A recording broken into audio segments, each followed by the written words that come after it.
Yaqub alaihi salatu wassalam disebutkan di dalam Al-Quranul Karim 16 kali. Al-Baqarah ayat 132, kemudian juga Al-Baqarah 133, kemudian Al-Baqarah 136, Al-Baqarah 140, Al-Imran 84, An-Nisa 163, kemudian Al-An'am ayat 84, kemudian Hud 71, kemudian juga disebutkan dalam surah Yusuf ayat 6, kemudian terulang dalam Yusuf 38 dan juga Yusuf 68, kemudian dalam surah Maryam ayat 6, kemudian terulang di Maryam 49, Al-Anbiya 72, Al-Ankabut 27, dan yang terakhir dalam surah Shad ayat 45. Ma'asyiral muslimin yang dimuliakan Allah Subhanahu wa taala, cerita Nabi Yaqub di dalam Al-Quran memang tidak setertib kisah Nabi Allah Musa, Ibrahim, Nabi Allah Yusuf dan begitu seterusnya. Kisahnya hanya global saja. Akan tapi kita akan berusaha untuk menceritakan secara tertib dengan mengambil beberapa kisah Israeli atau Bani Israel untuk sebagai pelengkap saja. Kita tahu bahwa Nabi Allah Yaqub alaihi salatu wassalam adalah seorang nabi, bapaknya juga nabi dan kakeknya juga nabi. Bapaknya Ishak nabi, Ibrahim juga kakeknya adalah nabi. Bahkan Nabi Yaqub lahir saat Ibrahim masih hidup. Dan itu dijelaskan dalam surah Hud ayat 71-72. Wa imra'atuhu qa'imatun fadhahikat fabasyarnaha bi Ishaqa wa min wara'i Ishaqa Ya'qub. Maka istri Ibrahim pun langsung berdiri kemudian tertawa. Maka kami beri kabar gembira kepada dia dengan kelahiran Ishak dan setelah Ishak Yaqub. Artinya Yaqub putra Ishak lahir saat Ibrahim masih hidup. Dan yang menarik adalah Nabi Allah Yaqub alaihi salatu wassalam adalah bapa dari seluruh Bani Israel. Apabila disebut Bani Israel yang banyak sekali ceritanya dalam Al-Quran, terutama dalam surah Al-Baqarah, itu kembali kepada Nabi Allah Yaqub alaihi salatu wassalam. Karena Yaqub sendiri namanya Israel, maka anak-anaknya dan turunannya disebut Bani Israel. Di dalam surah Al-Imran ayat 93, Allah mengatakan kullu ta'ami kana hillal li bani Israil illa ma harrama Israilu ala nafsi min qabli an tunazzala at-tauratu qul fa'tu bit-taurati fatluha in kuntum shadiqin. Setiap makanan semuanya halal dahulunya bagi Bani Israel, kecuali yang diharamkan Israel terhadap dirinya sebelum diturunkan Taurat.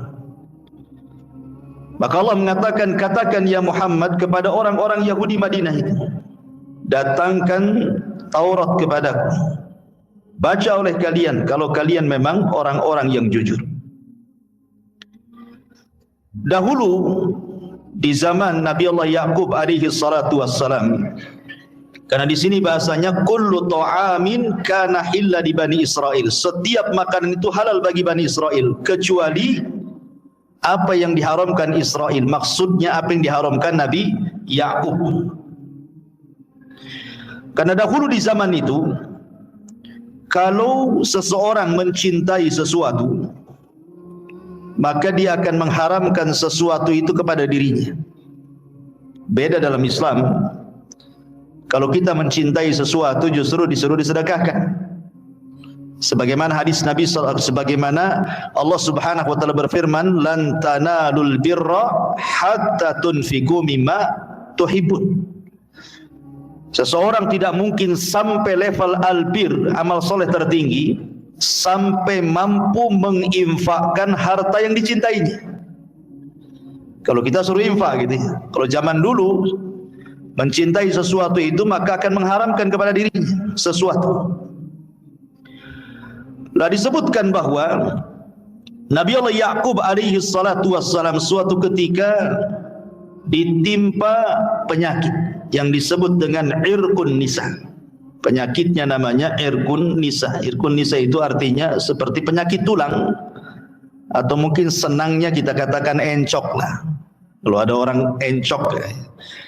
Jadi Nabi Yaqub itu suatu ketika sakit, kena encok. Tiap malam tidak bisa tidur sama sekali. Akhirnya kemudian dia berdazar, "Ya Rabb, kalau seandainya kau sembuhkan penyakitku, maka aku tidak akan makan daging unta dan tidak akan meminum susunya." Sejak itulah maka haram daging unta dan juga minum air susunya. Padahal daging unta di zaman itu adalah makanan terlezat, dan juga susunya itu yang paling disukai Nabi Yaqub. Jadi karena dia ingin sembuh, kalau sembuh kan senang. Dan kalau senang, orang-orang dulu ya mengharamkan sesuatu kepada dirinya. Makanya diharamkan untuk tidak makan daging unta dan juga air susunya. Ma'asyiral muslimin yang dimuliakan Allah Subhanahu wa taala, sebenarnya dalam Islam disebutkan dalam sebuah hadis Nabi sallallahu alaihi wasallam dari Anas ibn Malik radhiyallahu an, dia mengatakan, aku mendengar Rasul bersabda, "Shifa'u irqin nisa al-yatu syati a'rabiyyati tudhabu thumma tujarra salasata ajza thumma yushrabu 'ala ar-riq fi kulli yawmin juz'un." Dalam hadis yang dikeluarkan oleh Imam Ibnu Majah, kata Anas bin Malik, saya mendengar Nabi SAW bersabda, obat penyakit encok itu adalah buntutnya ekor kambing kampung yang betina, yang dikeringkan kemudian dibagi menjadi 3 bagian, lalu diminum dengan air bersih 1 bagian setiap harinya. Artinya dalam Islam kan ada obatnya gitu. Tapi dulu Nabi Yaqub sudah berobat kemana-mana, tidak sembuh-sembuh. Makanya dia bernazar, kalau sembuh penyakit tulangku ini, penyakit encokku ini yang membuat saya tidak bisa tidur malam-malam, maka aku akan haramkan makan daging unta dan juga air susunya. Makanya Allah mengatakan dalam ayat yang saya baca tadi, setiap makanan kul ta'ami kana hilla li bani Israil. Setiap makanan awalnya halal bagi Bani Israel. Illa ma harrama Israilu ala nafsi, kecuali yang diharamkan Yaqub terhadap dirinya. Maksudnya dia mengharamkan kepada dirinya makan daging unta dan minum air susunya. Ma'asyiral muslimin yang dimuliakan Allah Azza wa Jalla, ada sebuah hadis di zaman Nabi sallallahu alaihi wasallam dari Abdullah ibn Abbas radhiyallahu anhuma. Hadis ini dikeluarkan oleh Ahmad Asy-Syakir, dan hadis ini juga dikeluarkan oleh Imam Ahmad dalam musnadnya dengan sanad yang hasan. Jadi Abdullah ibn Abbas radhiyallahu anhu menceritakan, ada orang-orang Yahudi datang kepada Nabi sallallahu alaihi wasallam, kemudian bertanya 4 soalan. Bertanya 4 soalan. Mereka mengatakan la ya'lamuhunna illa nabi. 4 soalan ini tidak ada yang bisa menjawab kecuali seorang nabi. Kata Nabi SAW, saluni amma syi'tum, silakan tanya sesuka kamu, walakin ij'alu li dhimmatallah, tetapi apa jaminannya kalau ku jawab? Kalian mau beriman? Maka mereka mengatakan fadzalikalah, terserah kamu. Kemudian mereka mengatakan kepada Nabi sallallahu alaihi wasallam, pertanyaan yang pertama tentang masalah di sini, hal ta'lamuna anna Israila, maksudnya Yaqub alaihi salatu wassalam, ketahuilah bahwa Israel maksudnya Yaqub alaihi salatu wassalam, dia pernah mengharamkan makanan kepada dirinya. Ayyut ta'am harrama Israilu ala nafsihi. Kalau boleh tahu wahai Muhammad, apa makanan yang diharamkan oleh Yaqub kepada dirinya? Ini pertanyaan pertama. Apa sih makanan yang diharamkan Nabi Yaqub kepada dirinya? Kemudian maksudnya sebelum Taurat turun. Kemudian yang kedua, kaifa ma'ul mar'ati wa ma'ur rajuli wa kaifa yakunu dzakar minhu. Bagaimana pendapatmu tentang air sperma laki-laki dan perempuan, kemudian melahirkan seorang anak yang anak ini mirip imma dengan bapaknya atau dengan ibunya? Bagaimana itu bisa terjadi? Kemudian yang ketiga, mereka juga mengatakan, siapa yang menghabarimu tentang apa yang diwahyukan kepadamu? Malaikat siapa? Ya. Malaikat siapa yang menghabarimu tentang apa yang kau sampaikan kepada kami dari wahyu yang sering kau sampaikan kepada kami? Malaikat siapa yang turun kepadamu? Kemudian juga mereka mengatakan, akhbirna kaifa hadan nabil ummi fin naum. Ceritakan kepada kami juga bagaimana kondisi seorang nabi ketika dia tidur. Jadi ada 4 soalan yang ditanyakan orang Yahudi, salah satunya tentang makanan yang diharamkan kepada Israel. Sekali lagi, Israel di sini Nabi Yaqub. Dan mereka mengatakan tidak ada yang tahu jawabannya kecuali seorang nabi gitu. Dan mereka siap beriman kalau ada jawabannya. Maka Nabi SAW menceritakan tentang yang pertama, kata Nabi SAW, dahulu Nabi Yaqub alaihi salatu wassalam sakit irkun nisa, sakit encok bahasa kita aja tadi. Kemudian dia bernadar untuk diharamkan padanya daging unta dan minumannya. Kemudian orang Yahudi mengatakan, sodaqta, kau benar wahai Muhammad. Mereka membenarkan itu. Ya. Kemudian kata Nabi SAW, adapun laki-laki dan juga perempuan yang menikah kemudian punya anak, terkadang mirip bapaknya, terkadang mirip ibunya, maka tergantung sperma mana yang mendominasi. Kalau yang mendominasi sperma laki-laki, maka mirip dengan bapaknya. Kalau yang mendominasi sperma perempuan, ya mirip dengan ibunya. Yang bahaya itu kalau mirip dengan tetangganya. Itu yang bahaya. Ya. Kemudian yang ketiga, seorang nabi itu memang tidur matanya, tapi hatinya tidak tidur. Kemudian yang terakhir, adapun yang menghabari diriku tentang wahyu adalah Jibril. Ketika yang terakhir Rasul mengatakan Jibril, dia mengatakan itulah malaikat yang merupakan musuh kami, katanya. Karena engkau dapat dari Jibril, kami tidak terima. Kalau kamu dapat dari Mikail yang menurunkan hujan, kami terima, karena Jibril ini tukang perang, katanya. Karena yang mengazab kaum-kaum dulu kan biasanya ngutus Jibril. Bahkan dalam perang Badar juga Jibril terlibat kan. Akhirnya turunlah ayat kepada Nabi SAW, Kul man kana aduwa li Jibril fa innahu nazzalahu ala qalbika biidznillah. Katakan, siapapun yang memusuhi Jibril, maka Jibril telah menurunkan kepada hatimu wahyu dari Allah dengan izin Allah Subhanahu wa ta'ala. Ketika mereka mendengar Jibril, mereka mengingkari janji mereka. Kan di awal mereka mau beriman. Gara-gara kemudian mendengar Jibril, mereka enggak mau. Itu Jibril musuh kami, katanya. Ya. Tapi syahidnya di sini apa? Kalimat Israel. Mereka kan bertanya, apa makanan yang diharamkan Israel?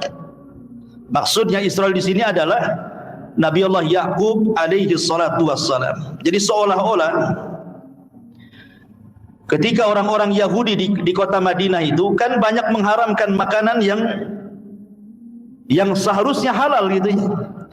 Contoh umpamanya Allah Subhanahu wa taala berfirman di dalam surah Al-An'am, wa 'alal ladzina hadu harramna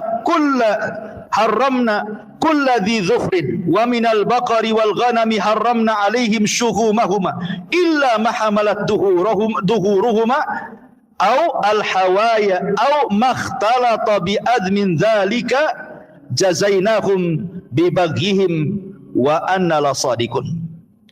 Dan kepada mereka orang-orang Yahudi kami haramkan semua hewan yang berkuku, dan kami haramkan kepada mereka lemak sapi dan domba kecuali yang melekat di punggungnya atau yang dalam isi perutnya atau yang bercampur dengan tulang. Demikianlah kami menghukum mereka orang Yahudi karena kedurhakaannya, dan sungguh kami maha benar akan itu.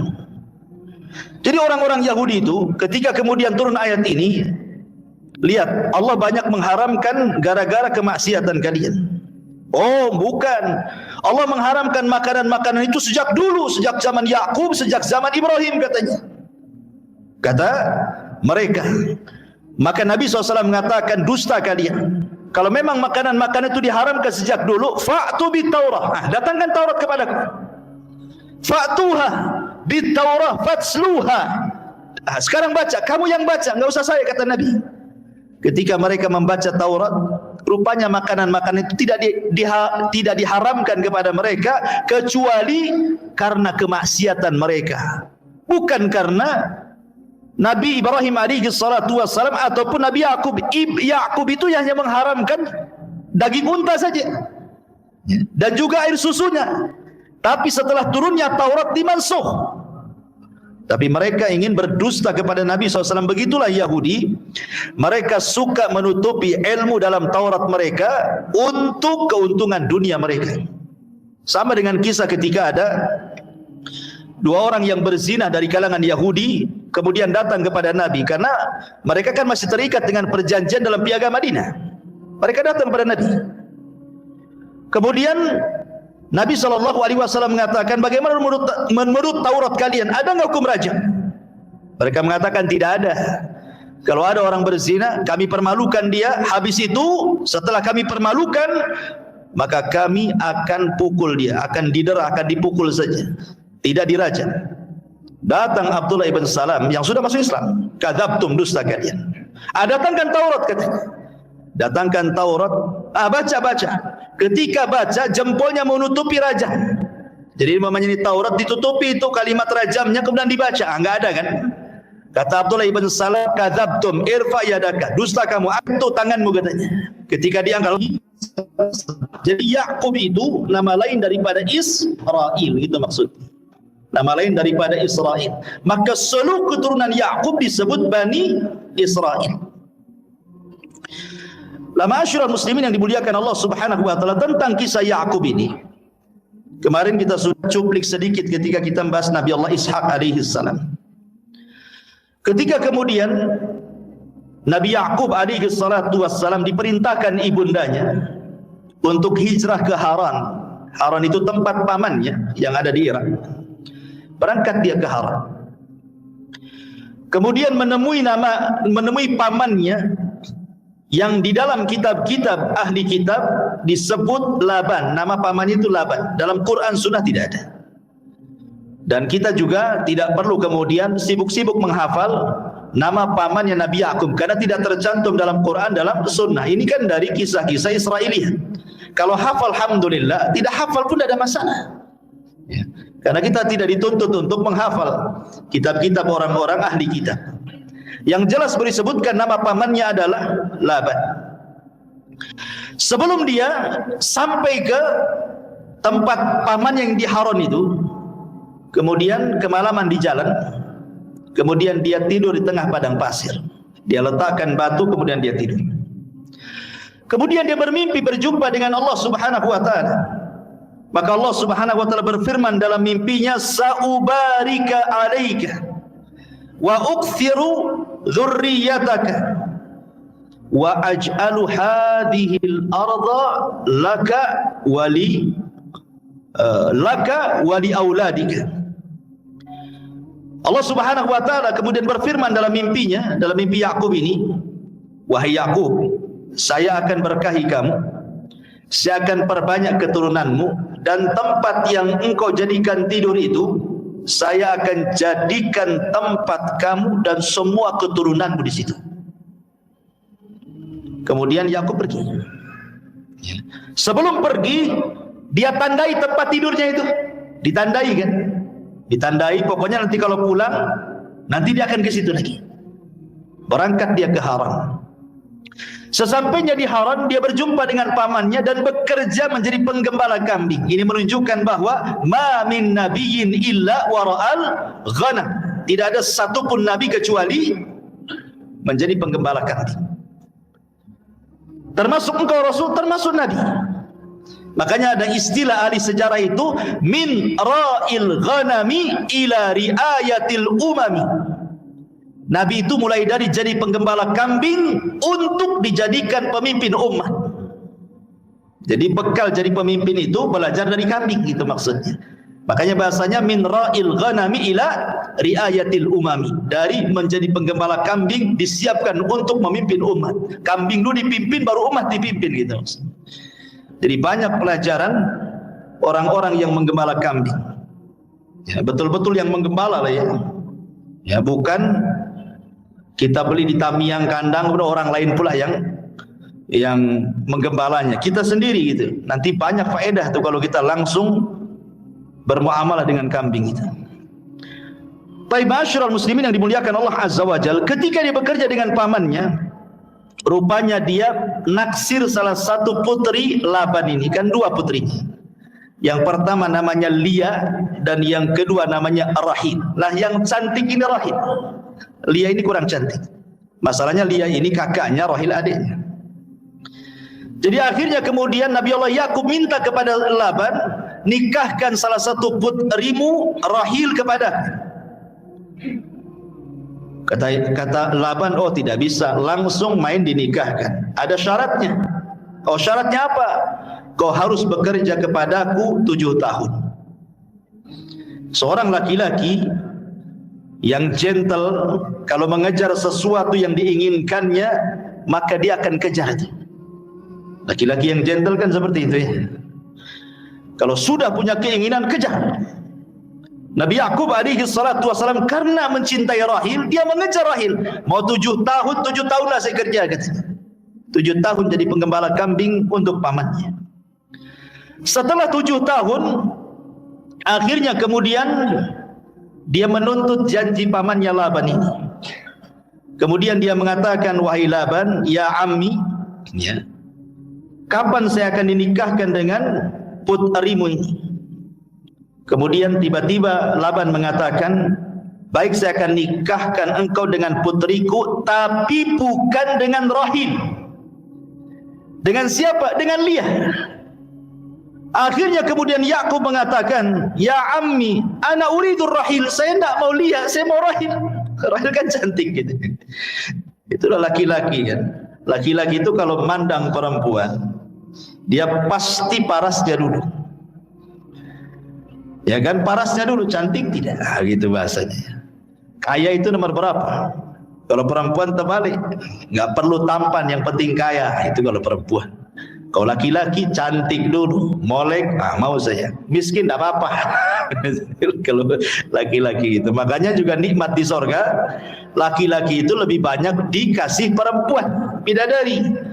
Kalau perempuan tidak dikasih banyak laki-laki, satu saja antum kan itu ya. Tapi banyak kenikmatan yang Allah berikan kepada wanita, karena fitrahnya wanita di dunia saja bukan senang kepada laki-laki saja. Dia suka sandal, suka sepatu, suka tas, suka emas, suka kendaraan, semua suka. Laki-laki itu pakai baju seminggu baru ganti. Ma'asyiral muslimin yang dimuliakan Allah Azza wa Jalla, akhirnya kemudian dia bertanya, kok kamu ingkari janjimu?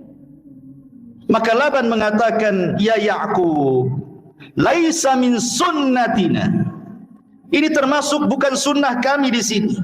An yatazawwaja sughra qabla al-kubra, katanya. Menikahkan adik sebelum kakak enggak ada di sini.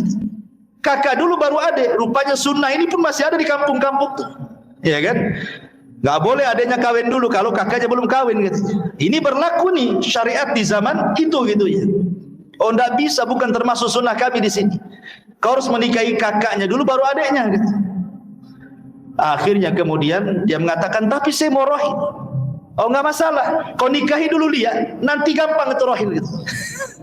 Menikahlah dia dengan Lia. Kemudian setelah menikah dengan Lia, dia mengatakan, wahai pamanku, saya ingin rohil. Maka Laban mengatakan, baik saya akan nikahkan kau dengan rohil, tapi tunggu 7 tahun lagi. Kau bekerja 7 tahun lagi kepadaku, habis itu ku nikahkan rohil dengan kamu. Lihat, karena cintanya luar biasa kepada rohil, disabar-sabari dia 7 tahun jadi penggembala kambing coba. Akhirnya kan 14 tahun jatuhnya kan. Menunggu seorang rohil harus 14 tahun dia baru mendapatkannya. Tapi begitulah ikhwan. Ma'asyiral muslimin yang dimuliakan Allah Azza wa Jalla. Setelah kemudian 14 tahun lewat, barulah dia menikah dengan rahil. Dari sini menunjukkan bahwa zaman itu syariat poligami boleh menggabungkan dua bersaudari.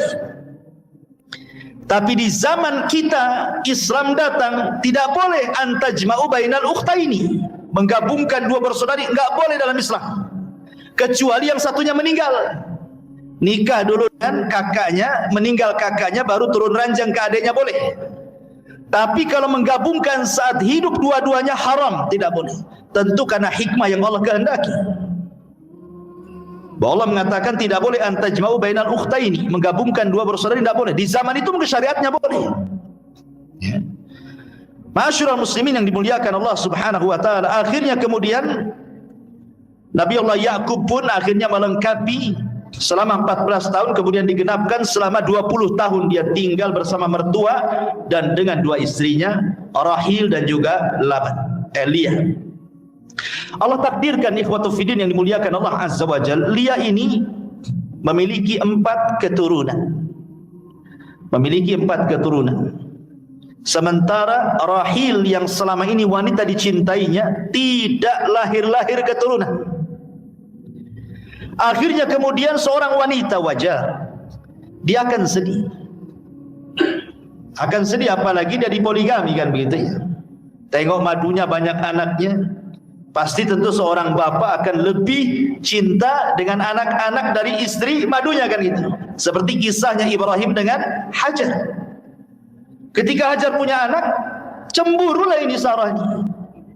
Tetapi cemburunya Sarah ini kemudian meminta agar Hajar dipisahkan dengan dia, menjadi sebuah hikmah. Akhirnya Hajar dipindah ke Mekah. Jadilah Mekah hari ini. Lah ini juga kasusnya sama. Akhirnya kemudian Rahil pun karena dia cemburu dengan Leah, dia hadiahkan budaknya. Satu budaknya dihadiahkan kepada Ibrahim alaihi salatu wassalam. Kemudian melihat bahwa Rahil menghadiahkan budaknya, oh Leah pun sama. Dia tidak mau kalah, dihadiahkan juga budak perempuannya. Maka digaulilah dua budak ini, rupanya masing-masing punya 2 putra. Baik dari budaknya Leah ataupun budaknya Rahil. Rahil tidak kunjung punya anak. Subhanallah, makin sedih dia. Budaknya sudah punya anak 2, budak dia sudah punya anak 2, dan budaknya Leah sudah punya anak 2, dia masih tidak punya anak juga. Subhanallah. Akhirnya dia berdoa kepada Allah Subhanahu wa taala, terus berdoa. Subhanallah. Allah Subhanahu wa taala Rahim. Nabi Allah Zakaria alaihi salatu wassalam tidak putus asa berdoa untuk punya keturunan. Akhirnya dianugerahi Yahya ibn Zakaria. Maka dengan terus berdoa, akhirnya kemudian Allah kabulkan. Rahil punya anak 2. Pertama Nabi Yusuf, kemudian lahir lagi adiknya namanya Binyamin. Ya, namanya Binyamin. Kemudian Leah punya anak 2 lagi. Jadi genap menjadi 12 keturunan daripada Nabi Allah Ya'qub alaihi salatu wassalam. Jadi Ya'qub punya 12 anak. Makanya ketika Nabi Yusuf alaihi salatu wassalam bermimpi, apa kata Ya'qub? Ketika Yusuf mengatakan ahada asyara kaukaban, aku melihat 11 bintang sujud kepada aku. Maksudnya 11 bintang itu saudaranya gitu ya. 11 dari saudaranya, dengan dia 12. Baik, masyarul muslimin yang dimuliakan Allah Subhanahu wa taala. Kemudian setelah punya anak dan keturunan dan tinggal selama 20 tahun bersama Laban pamannya, dan Allah Subhanahu wa taala menganugerahkan kepada Yakub banyak harta dan banyak anak. Kan sebagaimana mimpinya di padang pasir tadi kan. Allah mengatakan dalam mimpinya bahwa aku akan berkahi engkau, aku akan perbanyak keturunan engkau, dan aku akan jadikan tempat engkau tidur ini tempat untuk tinggalku di situ, dan juga keturunan. Makanya kemudian dia hartanya banyak, anaknya banyak. Subhanallah, nikmat yang luar biasa. Kemudian setelah 20 tahun bersama Laban, dia pun pulang ingin berjumpa dengan ayahnya di Palestina, di Palestina sana, Nabi Allah Yakub, Nabi Allah Ishak alaihi salatu wassalam, dan juga abangnya namanya Lais. Kemudian harta itu dibagi kepada keduanya, kepada ayahnya Yakub dan kepada ayahnya Yakub Ishak, dan juga kepada saudaranya Lais. Kemudian dia mengunjungi tanah yang pernah dia mimpi di situ. Akhirnya kemudian setelah dia kembali dan mendapati tanah yang pernah dia tidur dan masih ada tanda alamatnya, padahal sudah 20 tahun tuh, alamat itu tidak hilang. Itu karena kuasa Allah Subhanahu wa taala. Akhirnya kemudian dia pun membuat tempat penyembelihan untuk Allah Subhanahu wa taala, tempat kurban untuk Allah Subhanahu wa taala yang disebut dengan Baitu Il. Rumah Il itu artinya Allah. Berarti kalau diartikan rumahnya Allah, Jibril hamba Allah, Mikail khadimullah, pembantu Allah. Pokoknya kalau ada il itu artinya Allah. Maka Yakub kemudian membangun Baitu Il. Disitulah dia menyembelih taqarrub ilallahi azza wajal, yang kemudian disitulah letak daripada Baitul Maqdis. Dia bangun Baitul Maqdis di situ. Ya, karena Baitul Maqdis sudah terkubur. Dialah yang kemudian meninggikan lagi bangunannya. Ya, Masjidil Aqsa lah kalau sekarang ya. Itu ditinggikan lagi dan menjadilah tempat ibadah Yakub dan seluruh keturunannya di situ. Kalau kita sedikit cerita tentang pembangunan Masjidil Aqsa, ikhwatul fillah muliakan Allah Subhanahu wa taala. Sedikit kita melenceng sedikit, enggak apa-apa, masih ada kaitannya di sini. Ada yang mengatakan bahwa Masjidil Aqsa itu yang membangun adalah malaikat yang pertama kali. Tetapi pendapat ini banyak yang ditolak. Tapi yang betul bahwa yang membangun Baitul Maqdis adalah Nabi Adam alaihi salatu wassalam setelah membangun Masjidil Haram. Jaraknya 40 tahun. Sebagaimana hadis Abi Dzar yang sahih, ketika Rasul ditanya antara jarak pembangunan Haram dengan Baitul Maqdis berapa tahun? Rasul mengatakan arba'ina sanatan. 40 tahun. Haram dulu, setelah 40 tahun baru Aqsa. Ya. Lah kemudian setelah Adam alaihi salatu wassalam, maka Al-Quds itu, Madinatul Quds itu dikuasai oleh kaum yang disebut Yabusiyun. Orang-orang Yabusiyun itu sekitar tahun 3000 sebelum Masehi sampai dari tahun 1550 sebelum Masehi sampai 3000 sebelum Masehi. Sampai kemudian datanglah kabilah yang disebut dengan Kan'aniyah atau Kan'aniyun. Mereka lah yang kemudian membangun Madinatul Quds, yang dulu disebutnya adalah Aru Shalim, yang disebut dengan Madinatus Salam. Nah, sekarang disebut dengan Yerusalem lah bahasa kita. Ya. Kemudian setelah itu pada tahun 1000 sebelum Masehi itu kan datang Faraina, orang-orang Faraina menguasai. Kemudian setelah itu datang orang-orang Amalikah. Setelah Faraina datang orang-orang Amalikah. Ketika dikuasai Amalikah inilah kemudian direbut lagi oleh siapa? Oleh pasukan Talut. Yang ketika itu Jalut kalah dan dibunuh Nabi Daud. Kemudian Daud berkuasa, akhirnya menguasai kembali Madinatul Quds dan melebarkan Masjidil Aqsa kemudian memakmurkan Masjidil Aqsa di zaman Nabi Allah Daud alaihi salatu wassalam. Kemudian setelah Daud meninggal, diteruskan oleh Nabi Allah Sulaiman. Lah Nabi Allah Sulaiman alaihi salatu wassalam kemudian merenovasi itu. Merenovasi kembali Masjidil Aqsa. Bahkan setelah selesai dia membangun Masjidil Aqsa, dalam hadis yang sahih, Nabi Sulaiman alaihi salatu wassalam ketika sudah selesai membangun Baitul Maqdis itu, dia berdoa dengan 3 doa kan. Doa yang pertama, agar dia bisa berhukum yang sesuai dengan hukum Allah. Doa yang kedua, bahwa dia minta kepada Allah agar kekuasaan yang Allah berikan kepadanya tidak diberikan kepada orang setelahnya. Makanya ketika Nabi SAW dalam sholatnya kemudian diganggu setan, akhirnya dicekik sama Nabi setan itu sampai liurnya terasa dingin di tangan Rasul. Kemudian diceritakan para sahabatnya, kata Rasul, kalau seandainya aku tidak teringat dengan doanya Sulaiman, sudah ku gantung itu si setan itu di tiang masjid. Kan itu ya kata Nabi. Tapi ku lepaskan itu.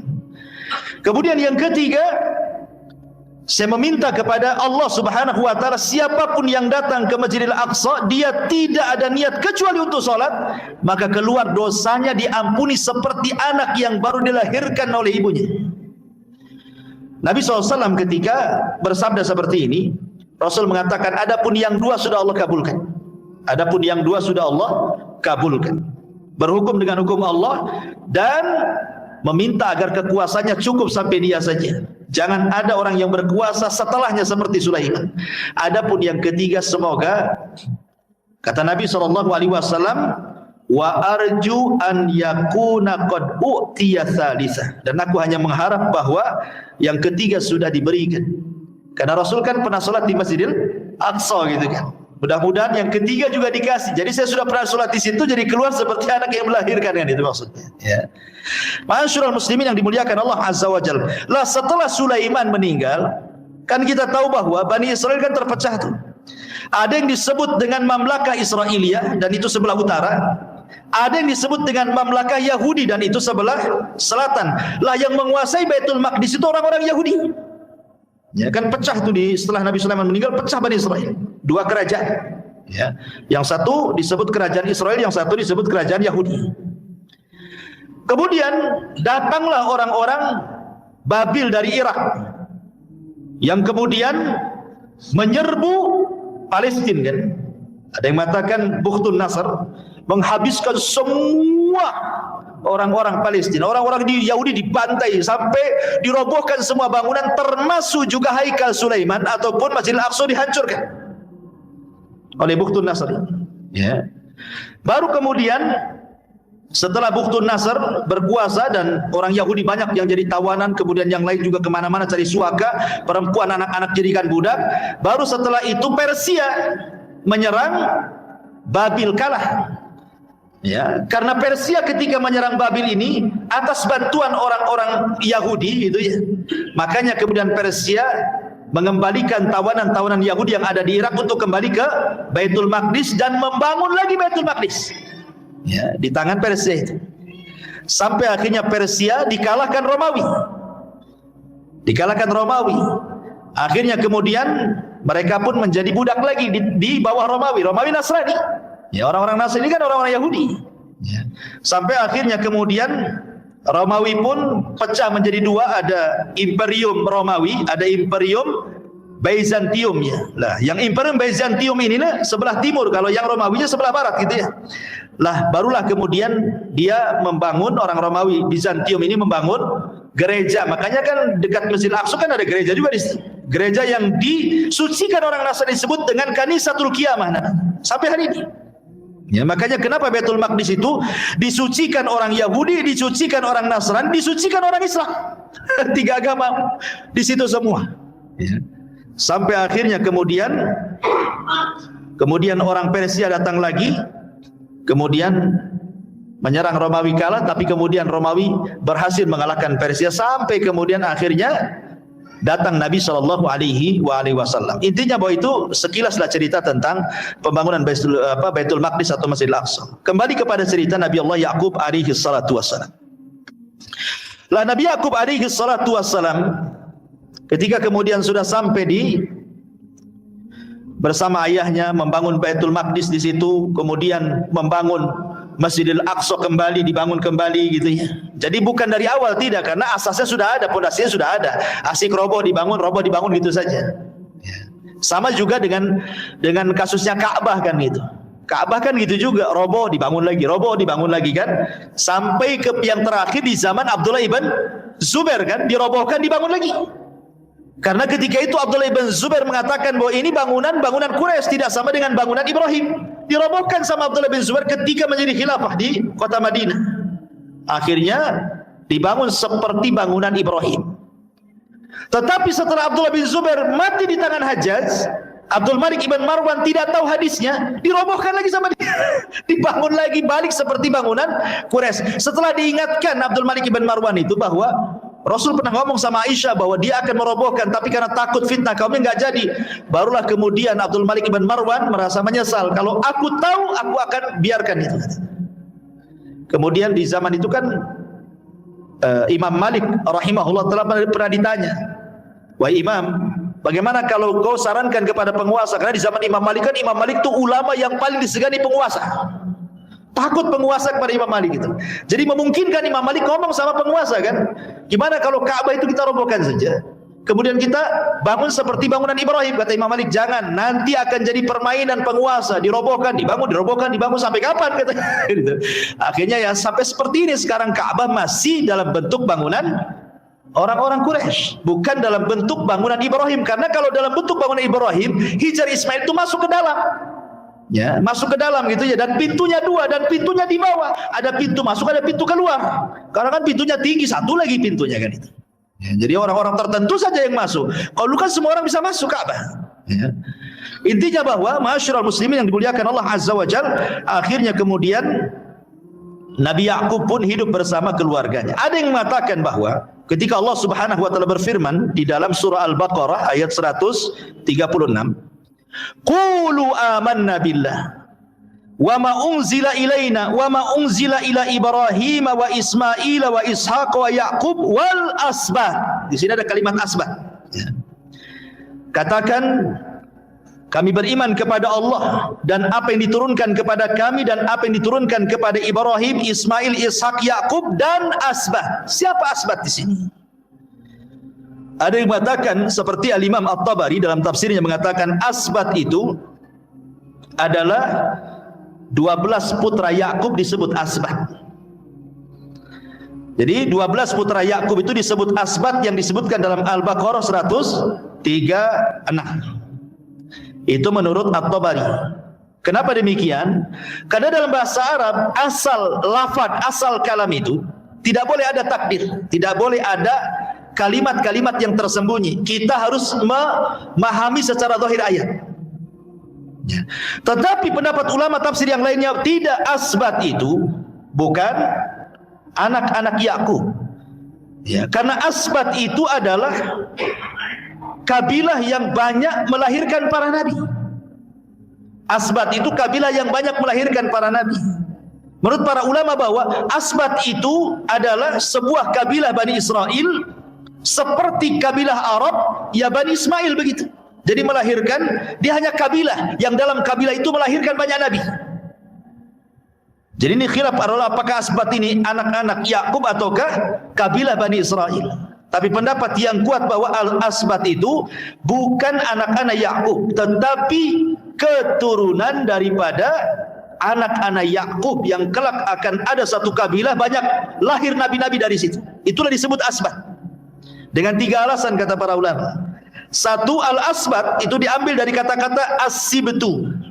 As-sibtu itu adalah anak dari wanita, ibnul bint. Ya. Anak dari wanita, bukan anak dari ibnul ibn gitu ya. Bukan anak dari, seperti namanya siapa? Hasan Husain. Hasan Husain itu dia nasabnya kan Arab itu kan dari laki-laki. Arab itu dari laki-laki, harusnya kan ke Ali, ya kan? Nah, tetapi kemudian Hasan dan Husain itu kan nasabnya ke ibu kan, namanya Ibnul Bint, anak perempuan, anak ibu. Makanya kemudian Hasan dan Husain disebut sibtai Rasulullah, cucu Rasulullah. Kenapa sibtai? Karena dari arah ibu, bukan dari arah bapak. Karena Ali bukan anaknya Nabi, ya, anaknya Abu Talib, ya. Kalau ibnul ibn dalam bahasa Arab disebut hafid namanya, ya. Kalau memang turunan bapak itu disebut hafid, kalau turunan ibu disebut sibt. Anak-anak Yakub tidak pantas disebut al-asbat, karena memang turunan daripada Yakub, laki-laki, ya kan? Ini satu bantahannya. Yang kedua, tidak ada dalil yang mengatakan asbat itu adalah anak-anaknya Yakub. Kemudian yang paling kuat dalilnya adalah asbat itu kan banyak para nabi yang keluar dari situ. Sementara anak-anak Yakub itu tidak ada sifat-sifat kenabian kecuali Yusuf. Buktinya apa? Buktinya yang mencelakakan Nabi Yusuf, saudara-saudaranya dicemplungkan ke sumur kan itu. Ada pemikiran untuk dibunuh, ada pemikiran untuk dibuang ke hutan dan begitu seterusnya. Ini bukan sifat nabi, bukan sifat al-anbiya, para nabi kan itu. Makanya ulama tafsir mengatakan al-asbat itu yang sahih, dia adalah keturunan Yakub, bukan anak-anak Yakub. Yang nanti ada sebuah kabilah namanya Asbat, banyak keluar para nabi dari situ. Itulah yang dimaksud al-asbat pada surah Al-Baqarah 136. Ma'asyiral muslimin yang dimuliakan Allah Subhanahu wa taala. Tetapi kemudian setelah Ishak meninggal dunia, ayahnya, kemudian Yakub pun dikaruniai banyak keturunan. Kemudian terjadilah apa? Terjadilah pembuangan atau rencana pembunuhan kepada Nabi Yusuf alaihi salatu wassalam.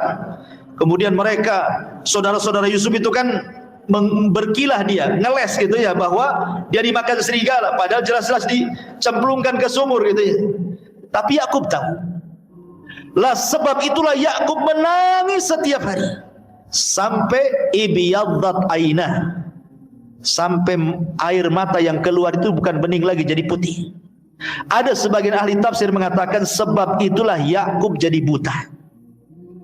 Ya. Kalau ada orang yang mengatakan bahwa macam mana seorang nabi tidak sabar akan kematian putranya, harusnya kan sabar dia kan. Dia kan nabi. Kok dia kehilangan anak sampai menangis setiap hari sampai kemudian buta umpamanya? Dia kan seorang nabi, harusnya dia sabar ketika kematian anaknya. Jawabannya kata para ulama tafsir, memang tidak ada hadis yang marfu sampai Nabi SAW, tetapi ada riwayat dari kalangan ahli tafsir mengatakan bahwa sebab menangisnya Yakub sampai dia buta setelah dia berjumpa dengan Nabi Yusuf ketika Yusuf sudah jadi penguasa di Mesir. Yakub ini baru bercerita, kan Yusuf bertanya, kenapa engkau sesedih itu wahai bapakku? Karena kehilangan aku, kata Yusuf. Maka Yakub mengatakan, ya Yusuf, sesungguhnya ketika engkau hilang dari pandanganku, aku takut engkau tidak berada di atas agama Islam sehingga aku tidak berjumpa lagi dengan engkau di sorga. Itu alasannya. Ya, jadi Yakub itu menangisi Yusuf karena dia kan tahu Yusuf ini memang anak yang dicintai oleh Yakub dari semua anak-anaknya. Walaupun semua anak Yakub, tetapi itulah Allah takdirkan terkadang ada seorang bapa melebihkan kecintaan kepada salah satu anaknya, kan begitu. Mungkin karena akhlaknya, karena agamanya, karena cerdasnya, karena baiknya, kan tidak tahu kita ya.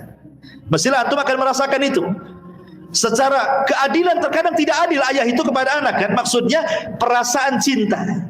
Ya, itu tidak ada masalah. Kalau cinta kepada anak tidak adil itu tidak ada masalah, sama dengan orang yang berpoligami, lebih mencintai salah satu istri tidak ada masalah, seperti Rasul lebih mencintai Aisyah radhiyallahu anha dibandingkan istri yang lainnya, karena cinta itu tidak bisa diadili. Cinta itu perasaan. Makanya kenapa ketika kehilangan Yusuf, Yakub sampai menangis setiap hari. Jadi jawaban yang tepat wallahu alam bahwa menangisnya Yakub kepada Yusuf sampai dia buta itu karena itu alasannya. Ketika Yusuf bertanya kepada Yakub, kenapa kau sesedih itu wahai abah, wahai bapakku? Kata Yakub, bukan itu masalahnya. Ketika engkau hilang, aku takut kalau engkau tidak lagi beragama buyutmu, maksudnya Ibrahim, agama Islam, sehingga aku dan engkau tidak akan berjumpa lagi di sorga. Makanya aku sedih. Ya. Makanya kenapa ma'asyiral muslimin yang dimuliakan Allah Azza wa Jalla, ketika Yakub sudah mendekati ajalnya, wasiat Yakub apa? Idh hadara Yaqubul maut, ketika Yakub mendekati kematiannya, kan dia kumpulkan banihi, semua anak-anaknya. Apa pertanyaan Yakub? Ma ta'buduna min ba'di, kan begitu. kira-kira apa yang kalian akan sembah sepeninggalku, kata Yakub kepada anak-anaknya. Baru anaknya mengatakan, ya kami menyembah Tuhannya Ibrahim, Ishak, engkau dan begitu seterusnya kan begitu. Tapi lihat bagaimana seorang nabi menanamkan tauhid kepada anak-anaknya. Karena itulah dakwah para nabi. Yang pertama didakwahkan adalah soal akidah, soal tauhid, soal tauhid, mengajak manusia untuk mengesahkan Allah Subhanahu wa taala. Ada sebuah riwayat saat detik wafatnya Yakub ini, didatangi malaikat. Sekali lagi ini tidak ada hadis yang marfu, tetapi ada mufassir ahli tafsir yang kemudian menceritakan ini. Mungkin diambil dari kisah Isra, wallahu a'lam. Jadi ketika Yakub ini mendekati waktu ajalnya, maka dia berdoa kepada Allah Subhanahu wa taala untuk jangan diwafatkan kecuali dikirim 1 atau 2 tanda. Maka ketika betul-betul tanda itu sudah diberikan Allah Subhanahu wa taala dan Yakub tidak tahu tanda itu, tanda apa itu, maka malaikat maut datang. Kemudian Yakub bertanya, bukankah aku sudah meminta kepada Allah agar jangan engkau cabut nyawaku kecuali setelah Allah kirim tanda-tanda itu kepadaku? Kata malakul maut, Allah sudah kasih tanda 3 lagi kepadamu, katanya. Kata Yakub, apa itu? Kata yang malaikat maut, yang pertama uban yang ada di kepalamu. Itu 1. Ingat, yang ada uban di kepala. Ini tanda yang pertama, uban di kepala. Yang kedua, kata Yakub, engkau sudah tidak bisa berdiri dengan tegap lagi. Pinggangmu sudah tidak lurus. Orang tua kan susah mau jalan. Nah, itu yang kedua, latihan yang susah jalan. Yang ketiga, dha'fu badanik. Kau sudah lemah, banyak penyakit. Akhirnya kemudian malakul maut mencabut nyawa Yakub, tapi sebelum dia meninggal dia berpesan kepada Nabi Yusuf agar jasadnya jangan dikubur di Mesir. Dia minta dikuburkan di samping Ishak di Khalil di Palestina sana. Ya. Tetapi di sini ma'asyiral muslimin yang dimuliakan, bagaimana lihat berapa banyak orang, ini kan tanda-tanda umum ya, bukan tanda-tanda kepada Yakub saja. Tanda-tanda seperti ini hampir semua adalah. Ya, orang-orang tua kan ada semua tuh. Rata-rata orang yang sudah meninggal, sudah tua, ya 3 tanda ada semua lah kan itu. Masalahnya 3 tanda sudah ada pun merasa dia akan hidup selamanya. Jama'a mala wa addada yahsabu anna malahu akhlada. Dia merasa bahwa hartanya bisa mengekalkan hidupnya. Padahal aina ma takunu yudrikumul mautu walau kuntum fi burujin musayyada. Di mana saja kau berada, kematian itu akan menjemput kalian. Apalagi di zaman sekarang. Ya, tanda-tanda tua akan mati itu terbantahkan di zaman sekarang. Kenapa? Karena yang bisa naik motor ngebut itu bukan kakek-kakek. Rata-rata anak-anak tanggung. Semua yang mati di jalan-jalan, anak-anak tanggung semua kan. Anak SMP, SMA itu lebih banyak yang mati daripada orang tua. Orang tua tak bisa trek-trek kan. Ya. Artinya bahwa tua itu bukan tanda kematian, walaupun tua sudah mendekati kematian. Karena buktinya anak muda banyak yang meninggal. Sama dengan sakit. Sakit bukan tanda kematian, tapi sakit mendekati kematian. Banyak orang sehat mati. Ya. Makanya di sini masyarakat ibrahnya bahwa kematian itu bukan di mana, tapi bagaimana caranya kita mati. Ya, caranya matilah di atas husnul khatimah.